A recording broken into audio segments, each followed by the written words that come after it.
죄송합니다. 하나님 말씀 보죠. 요한복음 14장 우리 1절부터 6절입니다.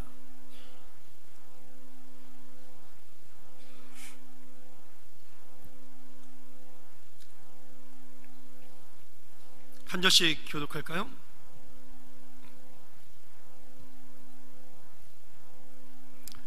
요한복음 14장 1절부터 6절. 너희는 마음에 근심하지 말라. 하나님을 믿으니 또 나를 믿으라.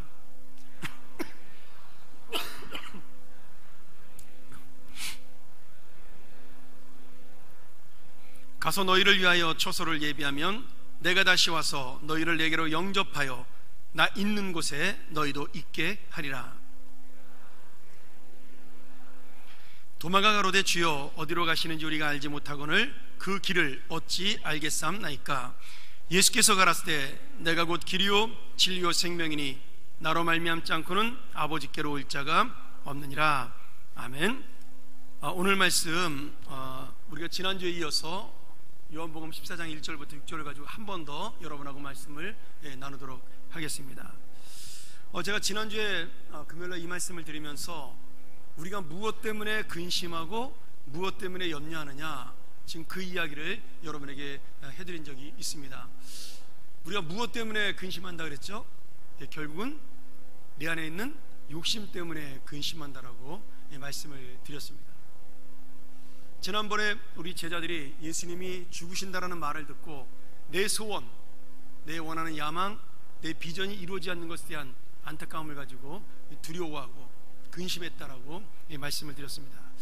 오늘은 비슷한 말씀이지만 조금 다른 각도로 이 말씀을 보도록 하죠.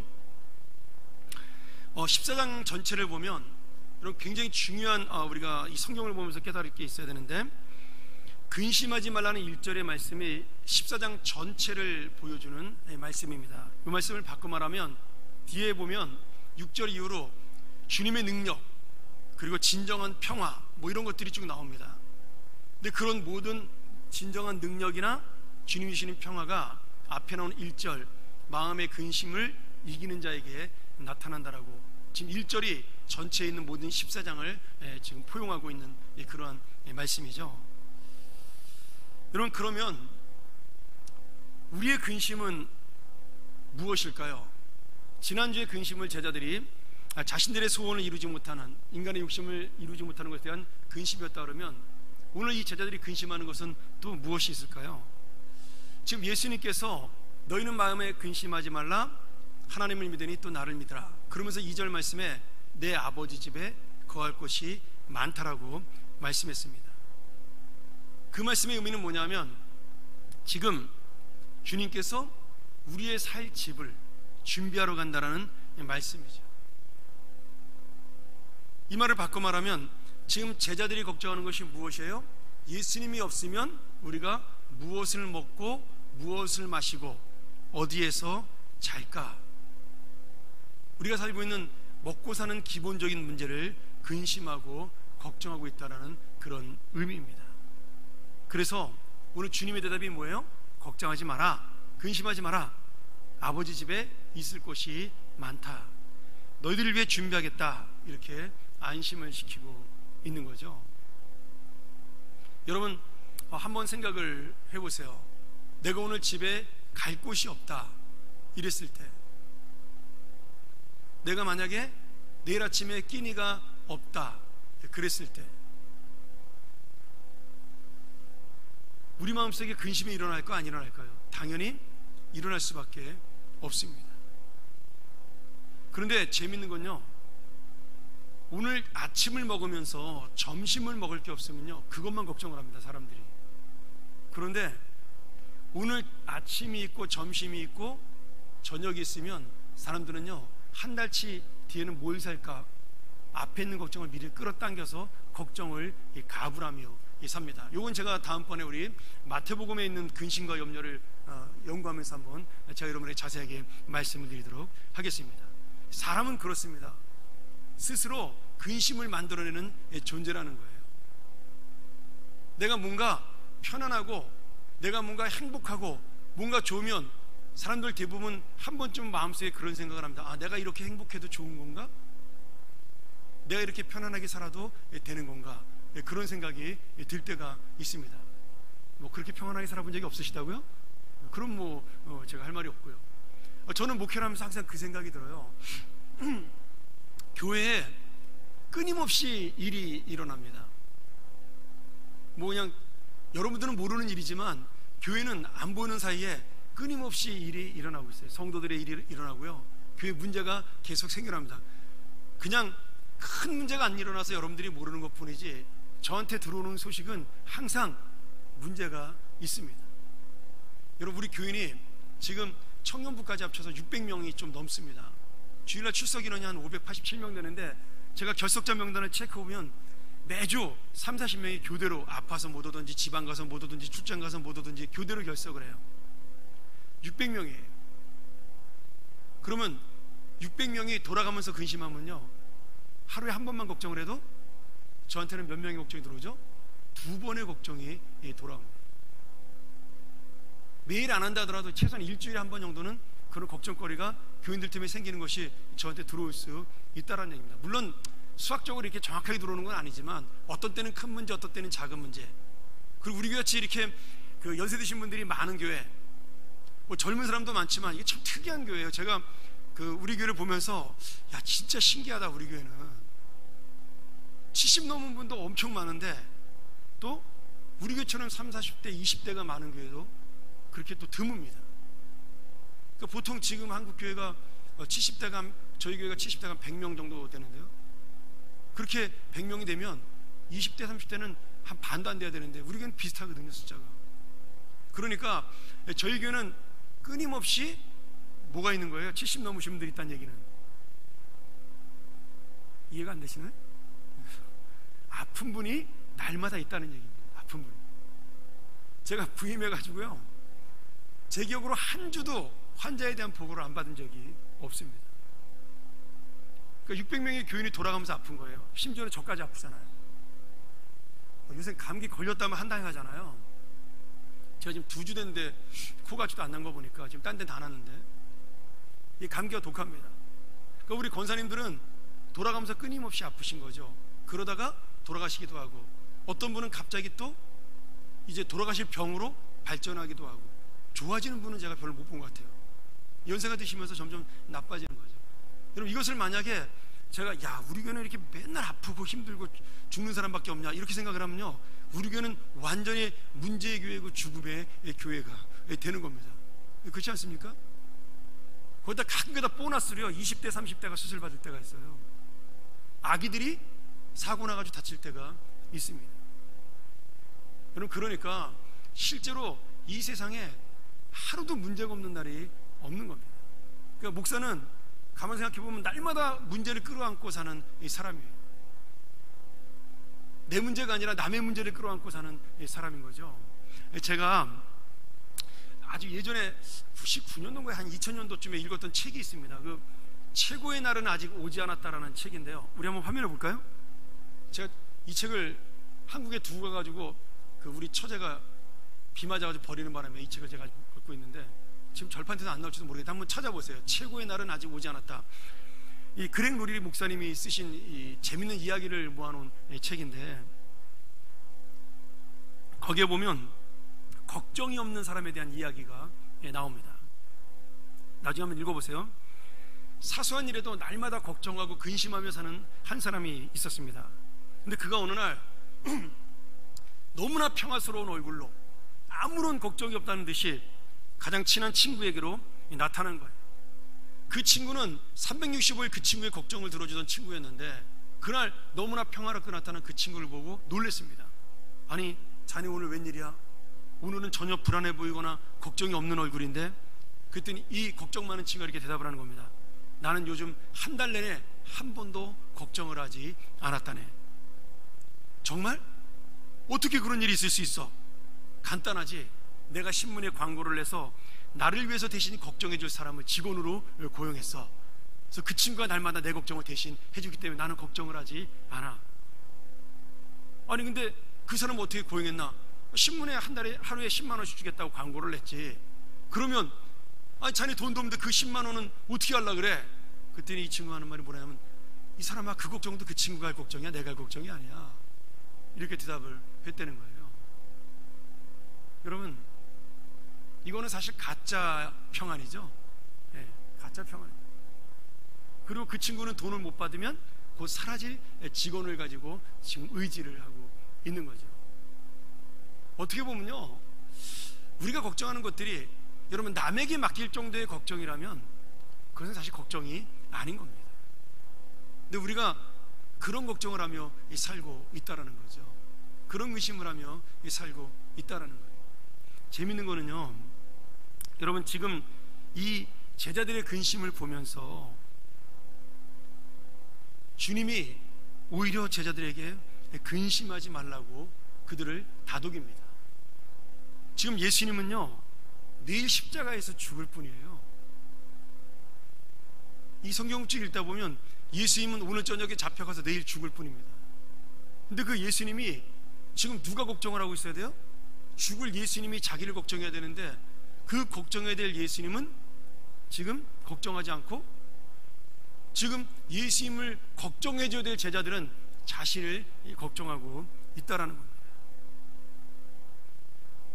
그들은 예수님이 걱정되는 게 아니에요. 뭘 먹고 사냐, 이 문제가 지금 걱정이 되는 거죠.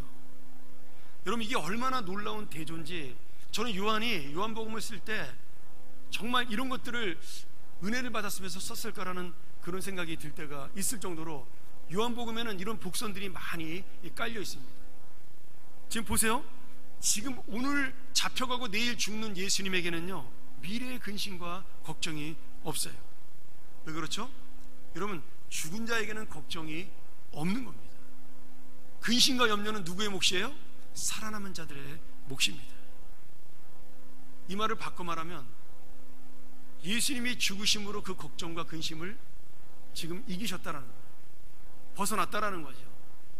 그 말씀은 우리가 예수 안에서 죽으면 우리도 역시 근심도 없고 걱정도 없다라는 이야기가 되는 거죠. 자, 좀 더 구체적으로 나갈까요? 우리는 예수 안에서 죽은 사람인가요? 살은 사람인가요? 예수 안에서 죽은 사람입니다. 우리 지난번 부활절 때 세례식하고 성찬했잖아요. 세례의 의미가 뭐예요? 과거에 나는 죽고 예수의 은혜로 다시 살아난 새 생명이 되는 겁니다. 우리가 예수님의 살과 피를 상징하고 기념하는 그 떡과 포도주를 마실 때 그때 이미 우리는 죽은 자의 몫을 벗어버리고 살아있는 새 생명, 이제는 주님의 몫으로 그것을 마시는 거라는 말씀이죠. 분명히 내가 세례를 받는 동시에 나는 그 물에 던져짐으로, 여러분 세례가 그런 겁니다. 예수님의 물이 우리에게 던져졌다는 것은 우리가 죽었다라는 거예요. 사실은 그래서 침례를 받으면 훨씬 더 이게 확실하게 와닿습니다. 왜냐하면 침례는 물속에 확 빠졌다가 나오는 거잖아요. 그러니까 물속에 들어가는 동시에 내가 죽었다는 걸 느낄 수가 있는 거예요. 몸으로요. 물속에 완전히 잠기니까요. 그리고 나온 생명은, 물속에 들어갔다 나온 생명은 우리가 새로운 생명인 겁니다. 세례도 마찬가지입니다. 우리가 물을 뿌리는 그 동시에 예수 그리스도의 보혈이 내 심령 깊숙한 곳을 찔러서 내 과거의 육신은 죽고 이제 그 세례를 받은 나는 새롭게 살아난 영혼까지도 새로워지는 그러한 생명이 되는 거죠. 여러분, 그런데 우리는 죽었는데 아직도 그 죽었던 사람이 살았던 세상의 것들을 근심하고 염려하고 있다라는 겁니다. 주님이 이걸 뭐라고 말씀하는 거예요? 너희들은 믿음이 없다라고 말씀합니다. 아, 목사님, 지금 말은 이론적으로 맞는데 그러나 우리가 이 세상을 살아가고 있잖아요. 여러분, 맞습니다. 분명히 이 말씀만 가지고는 우리가 죽은 자이긴 건 맞지만, 그러나 내가 완전히 나의 그 진리 자체로 지금 내 영혼까지 죽은 것이 아니기 때문에 사실은 아직은 내 육신이 살아있으니까 이론적으로는, 법적으로는, 영적으로는 죽은 거지만 내 육신을 가지고 사니까 근심이 있는 거죠. 여러분 말씀이 여러분 생각이 맞는 거예요. 그런데 주님이 우리에게 주시는 은혜는 그 정도로 끝나는 게 아니라는 거예요. 자, 이스라엘 백성이 하나님의 구원을 받고 이집트에서 나와 홍해에서 애굽의 군대, 이집트의 군대를 물리치고 광야로 들어갑니다. 공동번역인 고린도전서 10장 1절과 한번 2절을 한번 같이 볼까요? 자, 우리 같이 한번 읽겠습니다. 자, 시작. 형제 여러분, 여러분은 다음과 같은 사실을 꼭 기억해 두셔야 하겠습니다. 모세 때 우리 조상들은 구름의 인도를 받았고 모두가 홍해를 무사히 건넜습니다. 말하자면 그들은 모두 구름과 바다 속에서 세례를 받아 모세의 사람들이 되었던 것입니다. 여러분, 지금 사도 바울이 이스라엘 백성들이 이 홍해를 걷는 것을 뭐라고 표현하고 있어요? 물이 닿지도 않았는데 홍해를 걷는 것 자체를 지금 물속에 빠진 것으로 상징해서 세례를 받았다라고 표현합니다. 우리가 구름과 불로 지금 이 홍해 속에 세례를 받고 지나간 거예요. 만약에 이 홍해가 딱 합쳐진 상태에서 들어갔으면 다 빠져 죽는 건데 갈라졌잖아요. 그러면서 우리가 그 홍해를 지나면서 이스라엘 백성들이 세례를 받은 것이다라고 해석을 하고 있는 거죠. 이 말씀은 이스라엘 백성은 애굽의 이집트의 종살이였던 그 인생, 과거에 사탄의 노예되었고 걱정의 노예되었고 고통의 노예되었던 그 인생에서 해방돼서 이제는 주님의 새로운 백성, 주님의 새로운 인생으로 다시 거듭난 것이 홍해의 사건입니다. 여러분, 하나님이 길도 없는 홍해로 인도하신 목적이 여기에 있는 거예요. 이스라엘 백성들에게 이제 우리는 죽었다, 그것을 깨닫게 하는 거예요. 그러나 그 홍해를 지나가게 함으로 인해서 우리는 죽은 인생인데 이 홍해를 지나가서 다시 살았다, 이 생명은 이제 주님의 것이다, 이것을 깨닫게 하기 위해서 일부러 블레셋이 다니는 그 해변가 길로 인도하지 않냐고, 빨리 갈 수 있지만 그 길로 인도하지 않냐고 일부러 길이 없는 홍해로 이스라엘 백성을 인도해 주신 겁니다. 그것이 이스라엘 백성들이 죽음에 대한 교육이었어요. 너희가 과거에 이집트에 살았던 기억, 종살이했던 그 기억, 모든 너희들의 습관, 그 모든 것들을 이제 죽었으니 벗어버리고 이제는 다시 태어났으니 새로운 생명으로 나가라. 이제 너희는 더 이상 이집트의 백성이 아니고 너희는 나의 백성이 되고 나는 너희의 하나님 될 것이니 너희는 나와 함께 이제 새로운 나라, 새로운 생명, 그리고 새로운 길을 걸어가자. 이게 바로 홍해길을 열어주신 하나님의 목적이에요. 그런데 말이죠, 이스라엘 백성이 그렇게 새로운 생명을 얻었는데 그들은 광야에서 그 홍해를 건너자마자 3일 만에 어디로 가요? 마라 광야에 갑니다. 그 마라 광야에서 뭐라 그러죠? 물이 없어서 죽겠다라고 불평을 합니다. 제가 예전에 한번 대회 때 설교했잖아요. 마라와 엘림 가지고 3일 전에 다시 살아난 생명인데 3일 만에 다시 죽어요. 그들은 하나님이 날마다 새롭게 살리는데 거기서 반석을 내서 새롭게 살리잖아요. 그 마라의 동물을 하나님이 약수로 바꿔줘서 그들을 또 새롭게 살립니다. 그런데 그들은 또 광야를 가다가 이번엔 먹을 것이 없다고 또 죽습니다. 하나님이 또 만나를 주셔서 그들을 살립니다. 광야 40년의 생활이 뭐예요? 끝없이 그들은 스스로 하나님이 살리신 생명을 자기 스스로 죽는 인생으로 살아갔다는 거예요. 여러분, 이스라엘 백성의 근심 걱정이라는 거, 불평불만이라는 거 말로 해가지고 해결될 수 있는 게 하나라도 있나요? 한번 출애굽기 민수기를 한번 보세요, 여러분. 그러면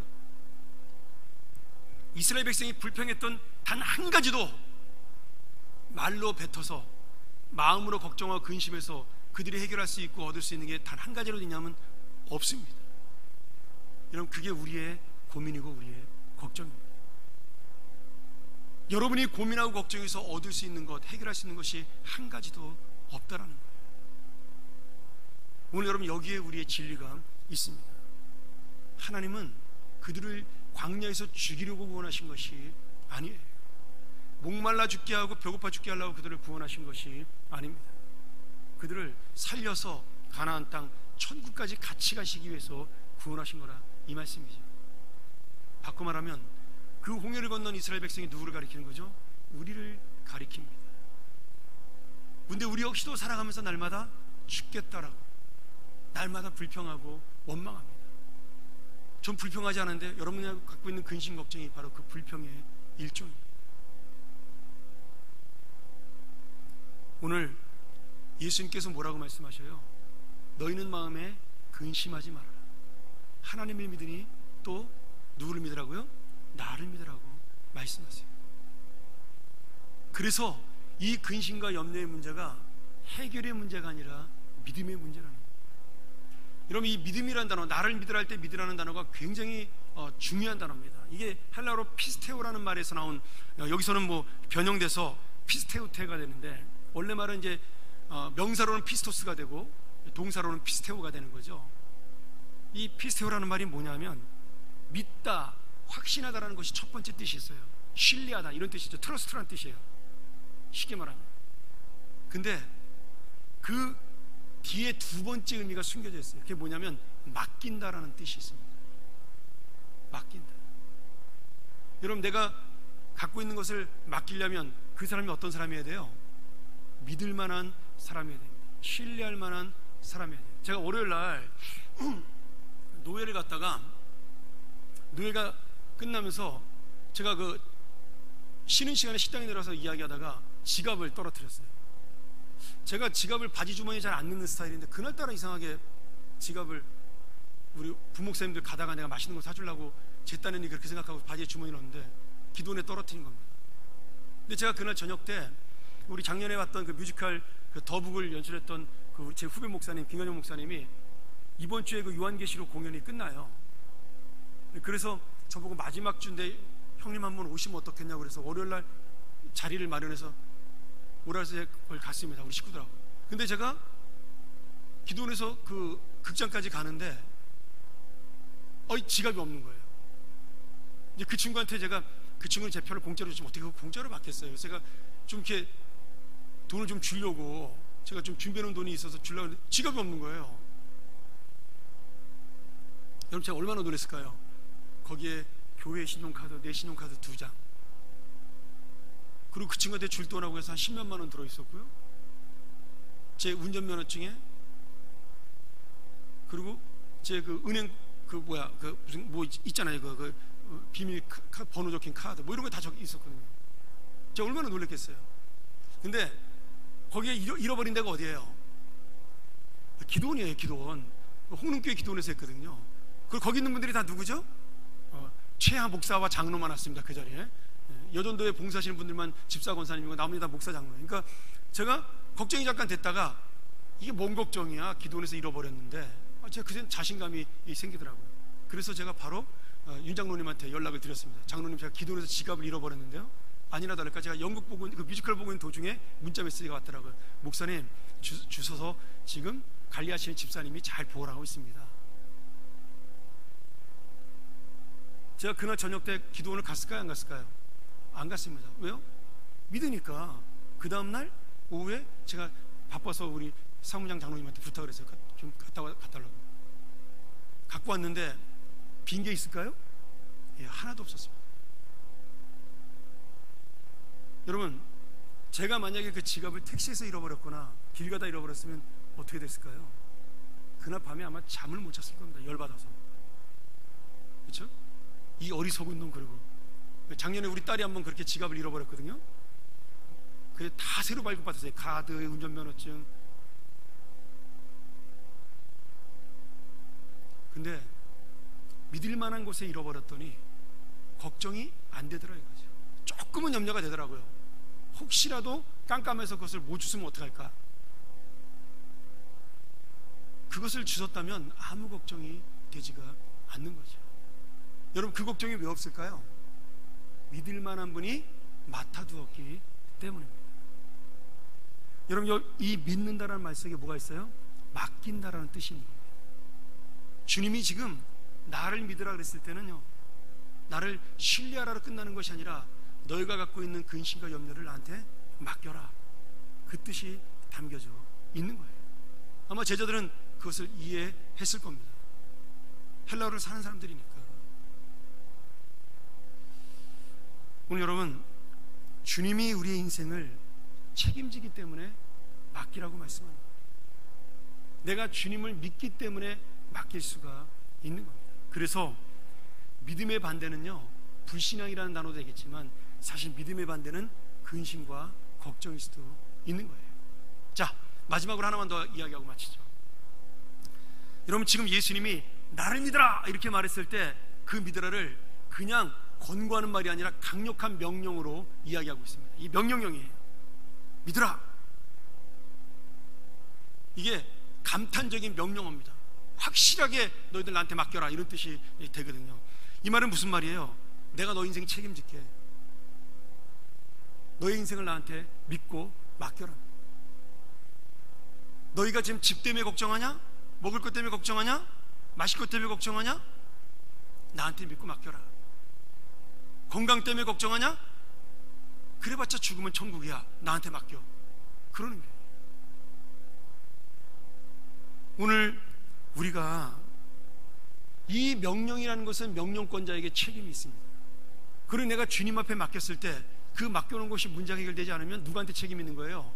예수님에게 책임이 있는 거예요. 아까 그 친구 있잖아요. 돈 주고 걱정하는 사람을 산 그 친구. 그렇게 맡기는 게 아닙니다. 그건 가짜로 맡기는 거예요. 우리는 진짜로 우리의 근심과 염려를 맡아주실, 우리의 걱정을 맡아주실 주님이 오늘 우리 곁에 함께 있는 겁니다. 여러분, 사람이니까 근심과 걱정이 되고 염려 안 되는 일이 왜 없겠어요? 다 있죠. 근데 그럴 때마다 그것을 맡기라고 말씀하고 있는 겁니다. 믿으라고 말씀하고 있는 겁니다. 내가 책임지겠다라고 주님이 말씀해주고 있는 겁니다. 사랑하는 여러분, 이게 예수 믿는 행복이에요. 이게 예수 믿는 기쁨입니다. 이게 예수 믿는 정말 가장 큰, 어떻게 보면 자신감입니다. 내가 뭐가 잘나서 사람들 앞에 이 예수를 전할 수가 있겠어요? 우리가 전도할 때 물론 구원에 대해서 전도하고 죽으면 천국 간다 이런 걸로 전도할 수도 있겠지만, 저는요 이 부분도 굉장히 중요한 부분이라는 생각이 들어요. 너의 모든 인생을 맡아주실 분이 바로 주님이다. 여러분, 사람들은 다 마음 한구석에 자신의 인생에 대한 두려움과 걱정이 있습니다. 자기의 자식에게 대한 걱정이 있고요, 자신의 장래와 미래에 대한 계획과 걱정이 있고요, 그리고 하루하루 살아가는 것에 대한 그런 걱정이 있습니다. 나를 믿으라고 외치는 사람도요, 시간이 지나서 늙고 힘없어지면요 다 사라집니다. 그런 확신과 자신감이. 그래서 예수를 믿는 사람들은 자신 있게 전할 수가 있어야 됩니다. 나는 내 인생을 맡길 만한 분을 만났다라고, 내 인생을 책임질 분을 내가 만났다라고 우리가 말할 수 있어야 한다라는 겁니다. 우리 특별히 우리 젊은 형제자매들, 여러분 잘 기억하세요. 나도 여러분 나이 때 하나님께 맡기지 않았어요. 왜요? 내 힘으로 할 수 있다고 믿었거든요. 진짜 내가 잘난 인간이라고 생각을 했어요.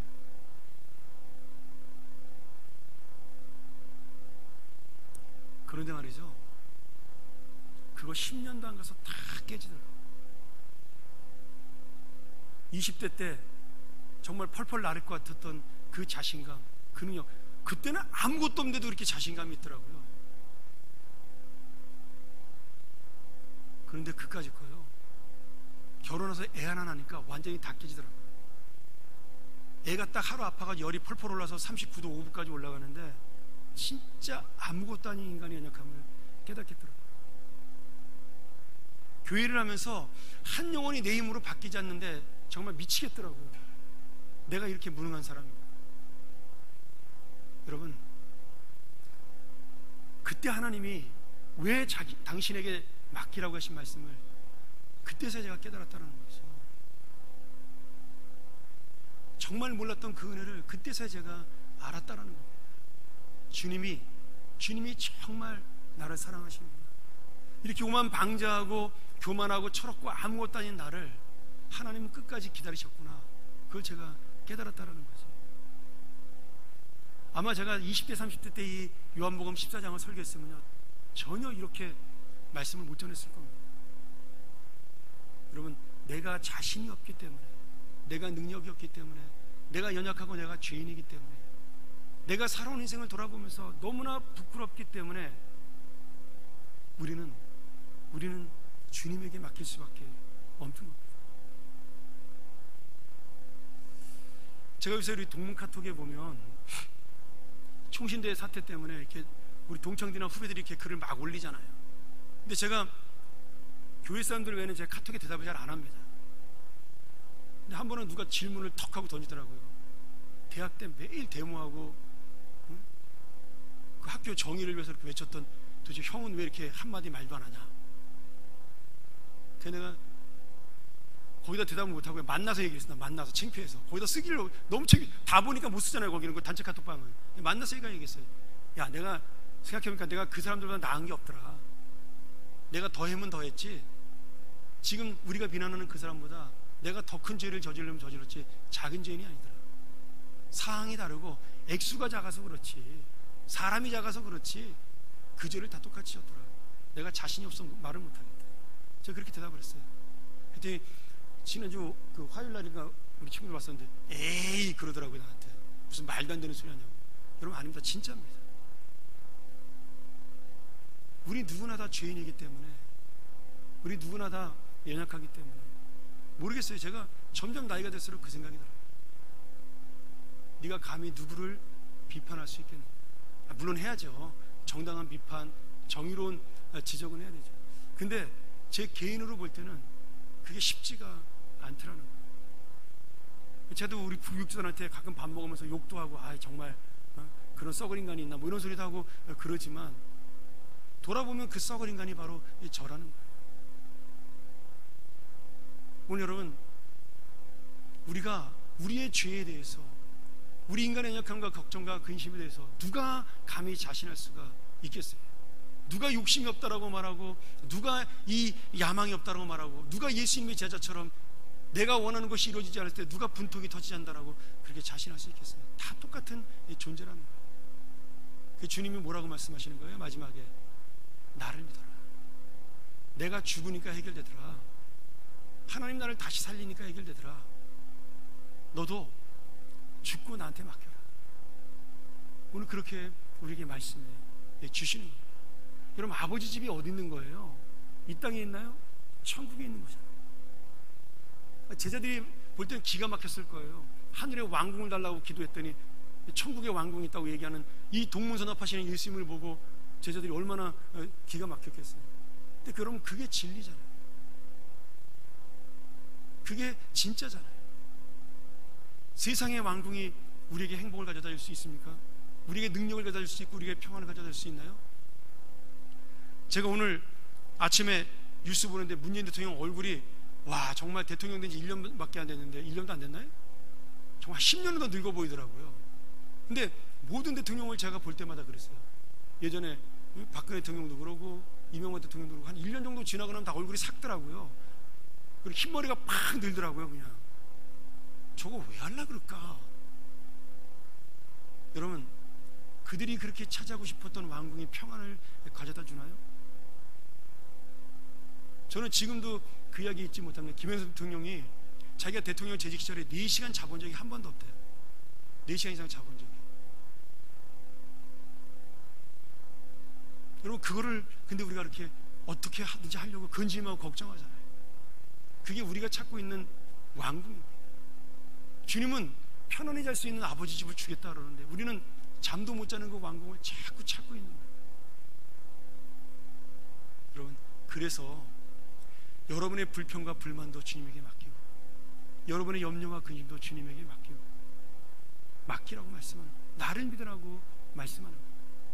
사랑하는 여러분, 우리 오늘 이 말씀 정말 내가 또 잊어버릴 수도 있겠지만 그때마다 맡기라 그랬어, 나는 죽었대, 예수님이 사셨대, 그러면서 한 번쯤 맡기고 다시 한번 그 염려와 걱정을 이기고 우리가 주님의 나라를 바라보고 또 주님의 그 소망을 바라보며 정말 믿음으로 살아나가는 우리의 귀한 주님의 자녀들이 되기를 주 이름으로 간절히 축복합니다. 우리 같이 한번 이 시간 이 말씀 의지하면서 한번 우리 찬양했으면 좋겠습니다. 우리 아바 아버지, 여러분, 주님이 우리의 아버지가 되어 주겠다라고 말씀하셨을 때는요, 모든 것을 다 나에게 맡기라는 말씀입니다. 제가 여러 번 얘기했잖아요. 아기가 가진 능력이 무엇이에요? 엄마를 결사적으로 붙드는 능력입니다. 엄마만 믿고 의지하는 능력이 그 아이를 살리고 그 아이를 붙듭니다. 오늘 제가 한 자매가 아기 나서 그 병원에 신방 갔다 왔어요. 몇 달을 고생했다 그러더라고요. 애 때문에요. 그리고 이번에도 분만할 때 이틀을 꼬박 고생하다가 간신히 아이를 출산했어요. 여러분, 근데 그렇게 고생하던 아이가 미운 게 아니라 그 아이를 보면서 얼굴에 기쁨이 가득하더라고요. 그 아이에 대한 이야기를 하면서 이름 지어주고 생각하면서 얼굴에 기쁨이 충만하더라고요. 그 속상하게 만들고 속썩였던 그 아들을 보면서. 여러분, 그분이 바로 우리 아버지세요. 그분이 바로 우리 어머니신 성령님입니다. 나는 그렇게 속썩이고, 나는 그렇게 아프게 하고, 나는 그렇게 힘들게 했는데 우리 주님은 끝까지 나를 안으시고 사랑하십니다. 오늘 우리에게 그 능력을 달라고 우리 같이 한번 이 찬양 부르면서 이 가사를 보면서 주명을 나눴으면 좋겠습니다.